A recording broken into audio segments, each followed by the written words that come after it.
Welcome to our channel. ఈరోజు మనతో పాటు మన స్టూడియోలో ఉన్నారు ప్రవీణ్ శర్మ గారు. నమస్కారం. నమస్కారం అండి. ప్రవీణ్ గారు, మనకి అంటే ఇప్పుడు ఇటీవల కాలంలో కొన్ని వర్గాల వారు ఏం చెప్తున్నారు అంటే రావణాసుడు చాలా గొప్పవాడు అని చెప్తున్నారు. అసలు ఇది ఎంతవరకు కరెక్ట్ అని మీరు అనుకుంటున్నారు? నిజంగా గొప్పవాడు కాబట్టే విష్ణుమూర్తే, సాక్షాత్తు విష్ణుమూర్తే ఆత్మానం మానుషమన్యే రామం దశరథాత్మజం అంటూ విష్ణుమూర్తే స్వయంగా మానవుడిగా అవతరించి వచ్చి చంపాడు. ఎంతలో గొప్పవాడు అంటే దుర్మార్గంలో గొప్పవాడు. అంటే సీతమ్మని తీసుకెళ్ళాడు, తన ప్రమేయం లేకుండా నేను ముట్టుకోను అన్నాడు. అసలు ఇది నిజమే అంటారా? ముట్టుకోలేదంటే ఎత్తుకెళ్ళేటప్పుడే పట్టుకొని ముట్టుకెళ్ళాడండి. తను తీసుకెళ్ళేటప్పుడే తన వాహనంలో పెట్టేటప్పుడే అమ్మవారిని ముట్టుకొనే పెట్టుకెళ్ళాడు. అలాగే లంకలో ఉన్నప్పుడు కూడా ముట్టుకోవడానికి ప్రయత్నం చేశాడు. తను ముట్టుకొనే లంక వరకు తీసుకెళ్ళాడు. ముట్టుకోలేదు అన్నదానికి వాల్మీకి ఎక్కడా చెప్పలేదు. రామాయణంలో ముట్టుకున్నాడనే స్పష్టంగా చెప్పాడు. మరి కొంతమంది ఏంటి అంటే సీతను ప్రమేయం లేకుండా ముట్టుకోలేదు అంటున్నారు. ఇది అసలు ఎందుకు వచ్చింది? ఇది ముట్టుకోలేదంటే కలవటం లేదు అని అర్థం. అంటే అమ్మవారు ఒప్పుకోవట్లేదు అని అర్థం. రావణాసురుడికి ఒక శాపం ఉంది. ఒక గంధర్వుడి భార్యను తన ప్రమేయం లేకుండా ఆ గంధర్వుడి భార్య ఆయన భర్త దగ్గరికి వెళ్తూ ఉంటే ఇతడు ఆవిడ్ని అమానుషంగా చేశాడు. అలా చేయటం ద్వారా ఆవిడ శాపం ఇచ్చింది. అంటే ఆ స్త్రీ ప్రమేయం లేకుండా, ఆ స్త్రీ పూర్తి హక్కు లేకుండా నువ్వు ముట్టుకుంటే నీ తల పగిలి నువ్వు చచ్చిపోతావు అనేటువంటి శాపం ద్వారా తను సీతాదేవిని కలవటం అనేటువంటి అంశంలో అమ్మవారిని ఒప్పించడానికి మాత్రమే ప్రయత్నం చేశాడు. అలా చెప్పి అలా ముట్టుకోవటం లేదు అనేది ఏం లేదు. అమ్మవారిని స్పష్టంగా తాకాడు చేతితోనే. ఇంకోటి ఏంటంటే రావణాసుడు వచ్చేసి అసలు ఏ కులానికి సంబంధించిన అతడు? బ్రాహ్మణులని కొంతమంది అంటున్నారు, కొంతమంది వచ్చేసి ఆదివాసి అంటున్నారు, కొంతమంది దళితులు అంటున్నారు. అంటే మీ దృష్టిలో కులం అంటే ఏంటి? అంటే ఏ వర్గానికి సంబంధించి? వర్గం అనేటువంటిది పూర్వపు కాలంలో 4 వర్ణాలే ఉన్నాయి. బ్రాహ్మణ, క్షత్రియ, వైశ్య, శూద్ర. ఈ 4గిట్లోనే ఉన్నాయి. ఈ 4గిట్లో ఎవరు తప్పు చేసినా వారికి సమానమైన శిక్ష కాదు, ఎక్కువ శిక్ష ఉండేది. ఉదాహరణకు బ్రాహ్మణులు ఉన్నారనుకోండి, వారికి అన్నీ తెలుసు, కాన్స్టిట్యూషన్ తెలుసు, రాజ్యాంగం తెలుసు. ఇవన్నీ తెలిసినప్పుడు వాళ్ళు తప్పు చేశారనుకోండి ఎక్కువ శిక్ష ఉండేది. ఏమీ తెలియని వాడు చేశాడు అనుకోండి, వాడికి తెలియలేదు, పొరపాటు జరిగిందని చెప్పి తక్కువ శిక్ష వేస్తారు.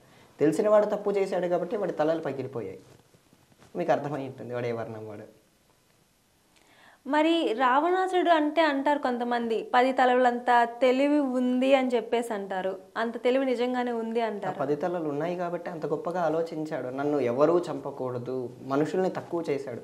నన్ను యక్షులు కానీ, గంధర్వులు కానీ, దేవతలు కానీ ఎవ్వరూ నన్ను చంపకూడదు, నాకు అమరత్వం సిద్ధించాలి అనే కోరికతోనే తపస్సు చేసి తన 10 తలలు తీసి బ్రహ్మ కోసం హోమం చేశాడు. హోమం చేస్తే బ్రహ్మ దిగి వచ్చాడు.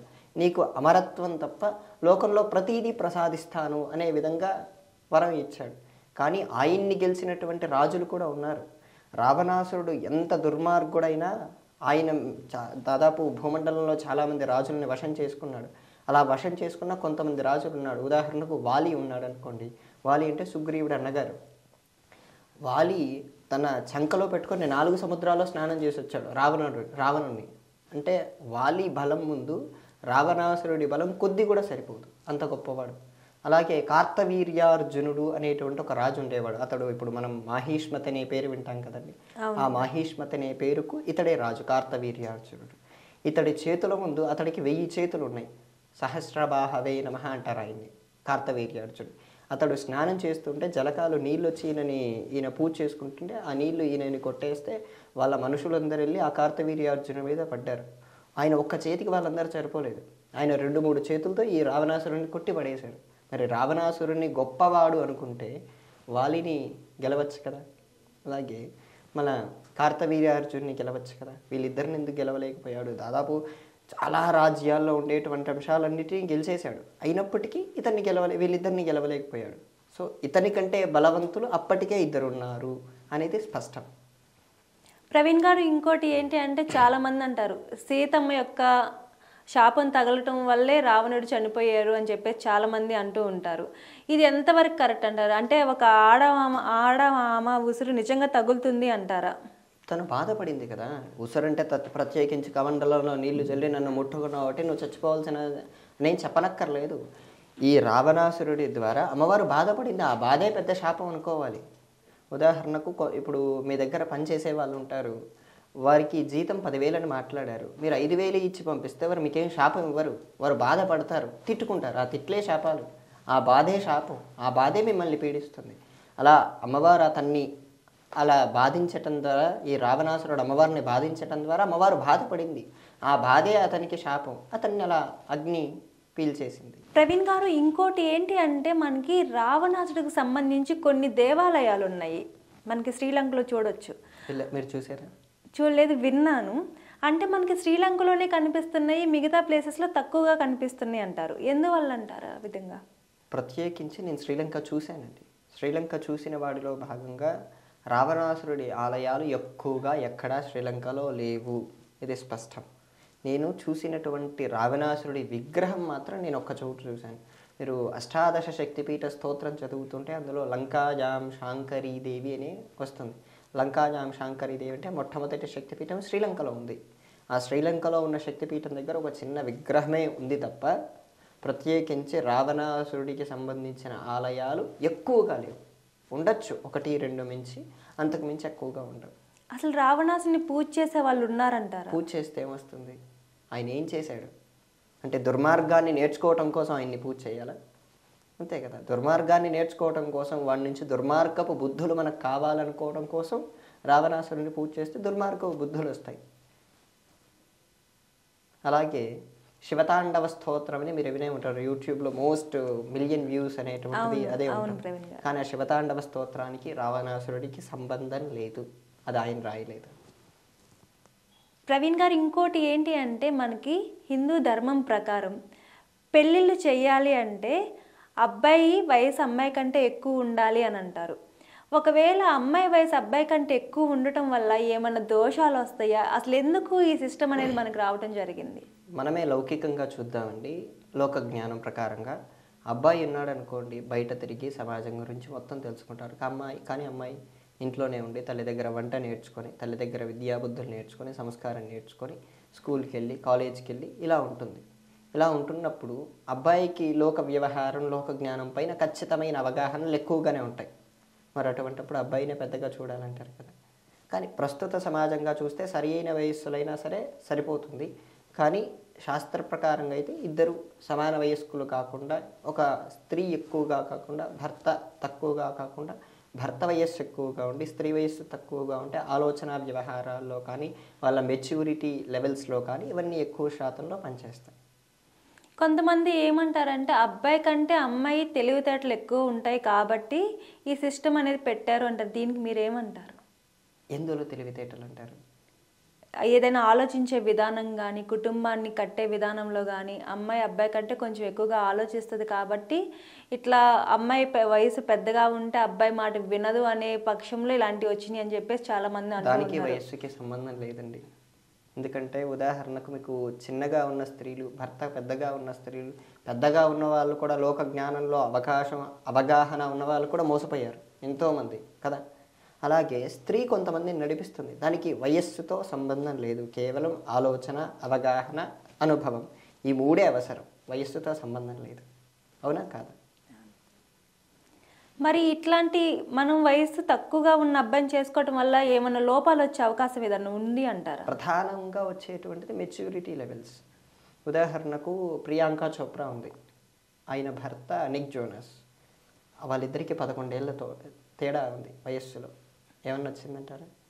అలా అంటే లౌకికంగా కనపడేటువంటి వాటిలో కొన్ని తేడాలు కనపడవు, కానీ అలౌకికంగా వాళ్ళిద్దరిని అడిగితే ఖచ్చితంగా తేడాలు కనపడచ్చు. అది ఎక్కువ వయస్సు ఉండి తక్కువగా వయస్సున్న భర్తను చూస్తే వాళ్ళ మధ్యలో అండర్స్టాండింగ్ కూడా తేడాలే మనం చూపించవచ్చు. కొంతమంది ఏంటంటే ఇంట్లో అమ్మాయి ఉంది, మ్యారేజ్ చేసేసేయాలి అని చెప్పేసి వయసులో చాలా పెద్ద అంటే ఒక 12 ఇయర్స్ 13 ఇయర్స్ ఉన్న వాళ్ళని కూడా ఇచ్చి చేసే రోజులు ఉన్నాయి. దానివల్ల ఏమన్నా డిఫరెన్స్ వస్తాయి? ఇబ్బందులు ఏమైనా ఉంటాయా? ఈ క్షణానికి ఇబ్బంది పడకపోవచ్చు. ఎప్పుడైనా మనం చూడాల్సింది దీర్ఘదృష్టి. వాళ్ళిద్దరూ బాగుంటారనే శాశ్వతంగా, అంటే వాళ్ళిద్దరూ బ్రతుకున్నంత కాలం బాగుంటారనే విధంలోనే వివాహం చేశారు. మరి అటువంటిప్పుడు 10 ఏళ్ళు 15 ఏళ్ళు మాత్రమే ఆలోచన సరళి పెట్టుకొని చూస్తే ఖచ్చితంగా ఇబ్బందులు వస్తాయి. ఒక పట్టానికి వెళ్ళాక ఆ అబ్బాయికి 40 ఏళ్ళు ఉంటే, అమ్మాయికి 25 ఏళ్ళు ఉంటే ఇబ్బంది కాదంటారా? ఆ అబ్బాయికి 60 ఏళ్ళు వచ్చేసరికి ఇవిడకి 35 40 ఉంటాయి. అప్పుడు వయస్సు పటిష్టంగా శరీరంగా ఇతడు సంపాదించలేకపోతే వీడి పరిస్థితి ఏంటి? ప్రవీణ్ గారు, ఇంకోటి ఏంటి అంటే మనకి పెళ్ళిళ్ళలో ముఖ్యంగా ముహూర్తాలు చూస్తారు. అవునండి. ముహూర్తం చూసి అది మంచిదైతేనే మనకి ఆ మ్యారేజ్ అనేది సెట్ చేస్తారు. కానీ ఇట్లా ముహూర్తం చూసి మనకు మంచి అనిపించిన తర్వాత కూడా చాలామంది విడాకులు తీసుకుంటున్నారు. అసలు ముహూర్తం చూసి పెళ్లి చేసుకున్న తర్వాత విడిపోకూడదు కదా, మరి ఇట్లా ఎందుకు అవుతుంది? ముహూర్తానికి విడాకులకు సంబంధం ఎలాంటిదంటే, ఉదాహరణకు వీళ్ళ అండర్స్టాండింగ్ లెవెల్స్ ప్రధానంగా జాతకంలో కొన్ని రకాలు ఉంటాయి. అదేంటంటే వీళ్ళకి సంతానం కలుగుతుందా లేదా, వీరు ఎంతకాలం జీవిస్తారు, జీవించినప్పుడు వీరు గొడవల్లో లేకుండా సఖ్యతగా ఉంటారు, అంటే ఇద్దరి మధ్య అండర్స్టాండింగ్ లెవెల్స్ ఎంతలా ఉన్నాయి, ఇవన్నీ కూడా గ్రహాలని బేస్ చేసుకొని చూడాలి. ఇవన్నీ చూసే విధానంలో లోపాలు ఉంటాయి. ప్రధానంగా మీరు గమనిస్తే ప్రపంచవ్యాప్తంగా విడాకుల స్టేజ్ అనేటువంటిది భారతదేశంలో 1% మాత్రమే. మీరు విదేశాల్లో చూడండి, వాళ్ళు ముహూర్తాలు పెట్టుకోరు, మనకు మాత్రమే ముహూర్తాలు పెట్టుకుంటారు. అందుకోసం మన స్టాండింగ్ లెవెల్స్ ఇంకా ఉన్నాయి. మన భారతీయ సంస్కృతి అనేటువంటిది ముహూర్తం అనే దానివల్ల ఇప్పటికీ నిలిచి ఉంది, అవునా కాదా? మీరు విదేశాల్లో చూసుకున్నారనుకోండి, లివింగ్ టుగెదర్ అనే కల్చర్ వల్ల వాళ్ళ కల్చరే డిస్ట్రాయ్ అయిపోయింది. అందువల్ల వాళ్ళ సంస్కృతిలో చూస్తే మొత్తం విడాకుల స్టేజ్ అనేటువంటిది హై స్టేజ్కి వచ్చేసింది. హై స్టేజ్కి వచ్చినప్పుడు మన సంస్కృతి మీదే వాళ్ళందరూ ఆచరిస్తూ ఉన్నారు. మీరు ఉదాహరణకు రష్యా వెళ్ళారనుకోండి, రష్యాలో ఈ హిందూ పద్ధతి వివాహం ఎక్కువగా ఆచరిస్తారు. దాదాపు మోస్ట్ ఆఫ్ ద పీపుల్ అదే ఆచరిస్తారు. ఎందుకంటే ముహూర్తం అనేటువంటిది ఒక నక్షత్ర గణనాన్ని బట్టి వీళ్ళిద్దరికీ ఆ సందర్భంలో తారాబలము చంద్రబలం అనేటువంటి వాటిని చూసి పెడతారు. అటువంటివి పెట్టడం ద్వారా వాళ్ళకు ఆ గ్రహాల అనుకూలత కలిగి, ఆ గ్రహాల దైవ బలం కలిగి వీళ్ళు ఎక్కువగా విడిపోకుండా ఉండటానికి ప్రయత్నం చేస్తాయి. కొన్ని సందర్భాల్లో ఉదాహరణకు నేనే ఒక పెళ్ళిలో చూశానండి. ముహూర్తం ఉదాహరణకు 9:31 అనుకోండి. 9:31 అయినా దాదాపు 9 అయినా సరే వరుడు వేదిక మీదకి రాడు. మీరు వచ్చినవి చూసారా? అలాంటి పెళ్ళిళ్ళు గమనించారా? 9 అయినా వరుడు వేదిక మీదకి రాకపోతే అంతకుముందు జరిగే సంస్కారాలు ఎక్కడికి వెళ్ళాలి? ఉదాహరణకు ముందు గణపతి పూజ జరగాలి, దాని తర్వాత పుణ్యాహవాచన జరగాలి, తర్వాత నాంది దేవతాహ్వానం అంటారు. నాంది దేవతాహ్వానం అంటే పితృదేవతలు. ఇతడు 9కి వస్తే 9:31కి తాళి కట్టించాలి, అది జీలకర్ర బెల్లం పెట్టించాలి. 9:31కి జీలకర్ర బెల్లం పెట్టించాలంటే ఇతను ఎప్పుడు ఉండాలి? ఎప్పుడో 8కి ఉండాలి. కానీ ఇతను 9కి వస్తే ఆయన పంతులు గారు ఏం చేయాలి? హడావిడిగా గణపతి పూజ చేసేసి కన్యాదానం చేసేసి వెంటనే జీలకర్ర బెల్లం పెట్టించేస్తున్నారు. సో ఏంటంటే ఇక్కడ తప్పంతా వాళ్ళు టైం మేనేజ్మెంట్ చేసుకోలేక చేస్తున్నారు, అవునా కాదా? మీరే క్లారిటీగా చూడండి.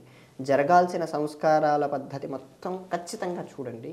ఖచ్చితంగా జరిగిన వాళ్ళని మీరు ఓ లిస్ట్ తీసుకోండి. అసలు తొందరగా హడావిడిగా జరిగిన వాళ్ళని ఓ లిస్ట్ తీసుకోండి. ఎవరి జీవితంలో ఎంత అండర్స్టాండింగ్ లెవెల్స్ ఎంత బాగున్నాయి.